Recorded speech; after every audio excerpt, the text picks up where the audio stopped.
Hey guys. Well, as you can see from the footage at the beginning here, I am working on a new build. Not an original build, but one that I found and was very much drawn to. I've been trying to find a different kind of build that's a little bit more of something similar to like a walking simulator, like you'd see with Righteous Fire from PoE 1, if you're familiar with that. I'm very much of the kind, I like the kind of builds that involve looping effects. And I found this Barrier Invocation build using an Infernalist, taking on demon form and really benefiting from the increased spell damage that you get from having those stacks of demon form.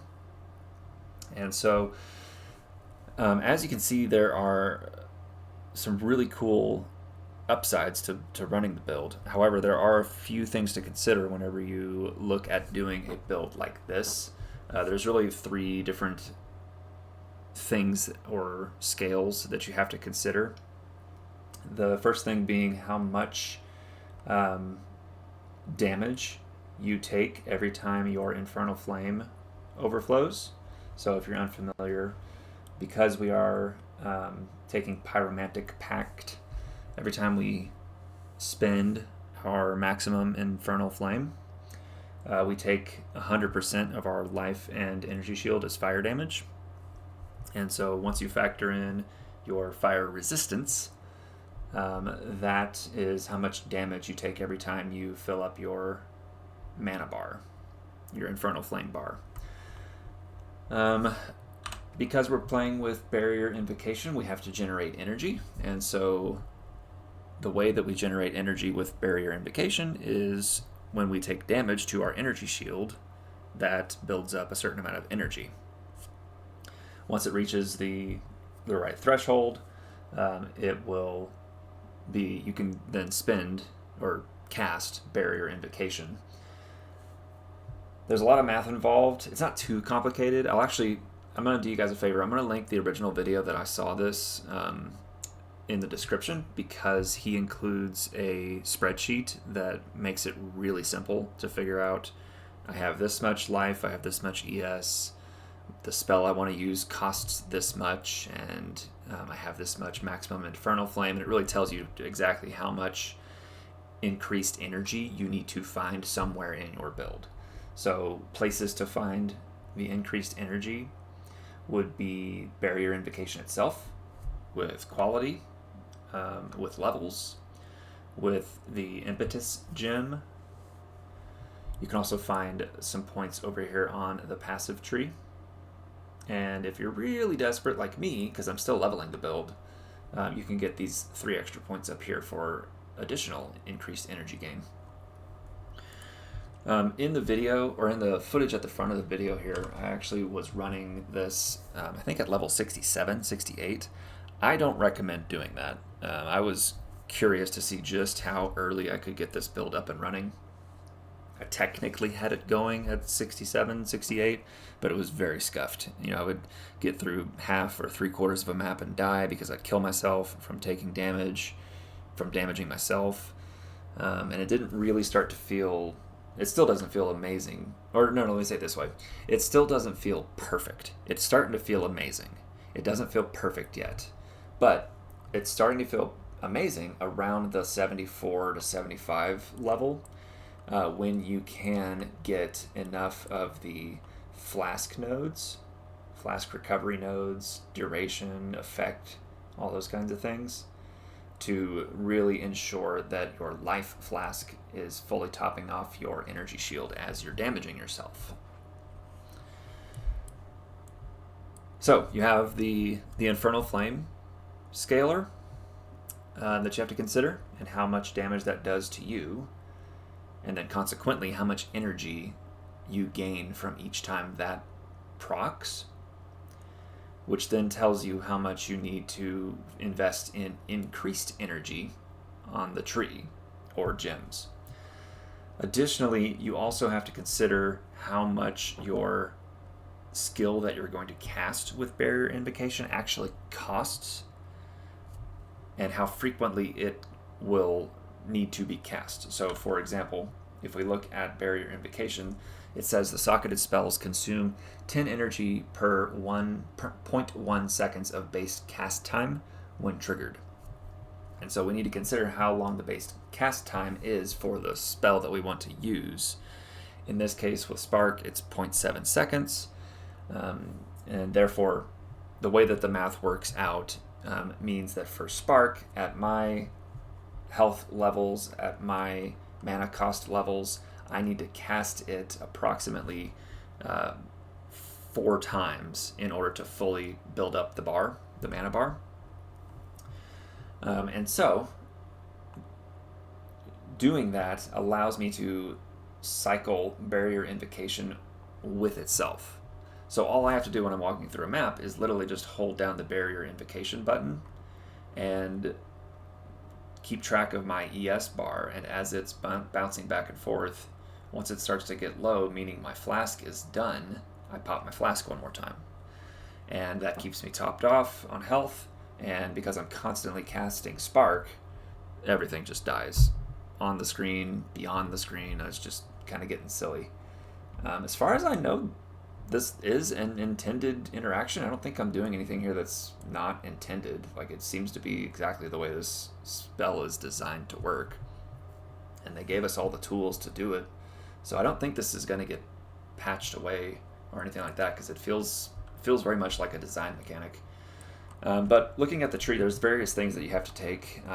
The jewels not being the least of which are going to be these maximum fire res jewels, because we have to ensure that we have 90% max res when we get to our final form here. There was a bit early on, like I said, because I started as really early at level 67, where I actually had like 85-86% fire res, and that was actually a good thing at that point in time, because due to the math, the way that how much life and energy I had combined and how much Infernal Flame I had, I actually needed a little bit lower max res than 90, but now that I'm at level 76, 90 feels pretty good. And the spreadsheet that is linked in the video that I have linked in the description actually helps you calculate that. So one of the inputs is the maximum fire res for your character. And so you'll be able to easily see, like, okay, well, if I have this much fire res, this much life, this much ES, I need to have this much increased energy gain somewhere in my build. Other things that are super good for the build are going to be life recoup. So because we're constantly damaging ourselves, we actually keep our life pool topped off just fine, mostly solely based on life recoup. So we take elemental damage and just generic damage recouped as life here, and we get it also on our amulet, which definitely helps to keep us alive with our life pool. The life flask helps us with our ES. The damage recouped as life helps us with our life itself. Most of the builds that I've seen that run this do use Ghost Wraith, but it's not 100% necessary. It just is a cheap unique that works out pretty well for this build.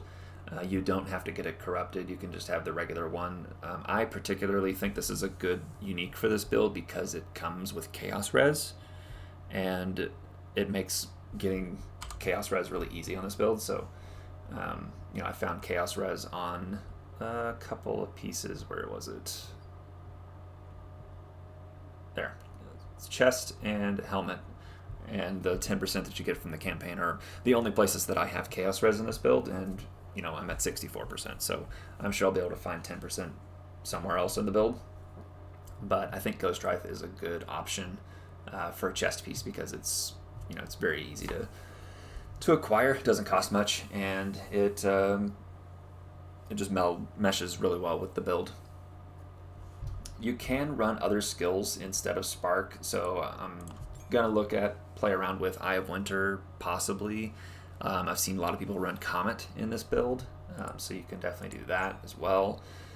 Yeah, the main thing is to consider the cost and the cast time of the spell that you want to run, because that absolutely plays a factor in what levels, what numbers you need to hit for various pieces of the build, because there are going to be certain thresholds, and you can see it in the spreadsheet if you go through that spreadsheet. There are going to be certain thresholds where it impacts in a big way how much increased energy gain you need to run this build, and so just keep that in mind as you're looking for a spell to use for this kind of build. I'm going to continue leveling this build, hoping this one it's safe enough. I definitely think we can take this one all the way to Arbiter and some of those Pinnacle bosses, and so I'm going to keep leveling this one, but I thought I'd give you guys a heads up of what I'm playing now. And again, thank you guys for the previous videos, the support on those Deadeye videos. I really appreciated that. That was really cool. Hope you guys enjoyed this one. It's been a very fun build to play. Like, I leveled with Essence Drain, Contagion, and then switched over to Hex Blast once I was able to get Hex Blast, and that was pretty smooth. It was a little... I'd never played Essence Drain or Contagion or Hex Blast before, so it was a little bit of a learning curve for me, but it wasn't too hard, honestly, because a lot of the places where we want to go on the tree are near chaos damage nodes, so you can just pick up chaos damage. Over here with some too, and that kind of helps build the damage for you whenever you're leveling this early game. So anyways, I hope you guys enjoy this. Let me know if you guys have seen other builds like this in the comments. I love builds like this. Like, one of my favorite builds from Path of Exile 1 is a word loop build. Those are super fun to me. I just really enjoy those. So this one feels very much similar to that. And I hope you guys enjoy this one, and I hope you guys are enjoying Path of Exile Early Access, because I know I am. And take care, guys. See ya.